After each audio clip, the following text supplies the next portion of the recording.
Hello friends, આજે આપણે બનાવીશું પાલક પનીર. એના માટે પેનમાં 2 કપ પાણી, અડધી સ્પૂન મીઠું, પાલકના ટુકડા એડ કરી ગેસની ફ્લેમ હાઈ રાખી 5 મિનિટ બોઇલ થવા દઈશું. હવે તેને ઠંડા પાણીમાં થોડી વાર રાખી તેની પ્યુરી બનાવીશું. પેનમાં 1 સ્પૂન ઘી એડ કરી પનીરને બંને સાઈડ શેકીશું. હવે પેનમાં 3 સ્પૂન તેલ, અડધી સ્પૂન હિંગ, 2 કાંદા ઝીણા કટ કરેલા, તમાલપત્ર, સૂકું લાલ મરચું, આદુ મરચાં લસણની પેસ્ટ એડ કરી 2 મિનિટ સાતળી.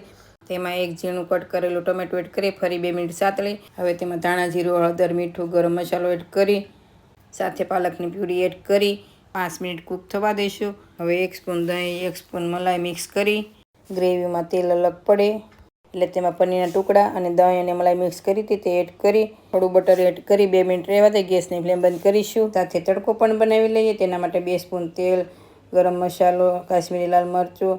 હવે શાકને સર્વ કરી તેના પર તડકાને એડ કરીશું.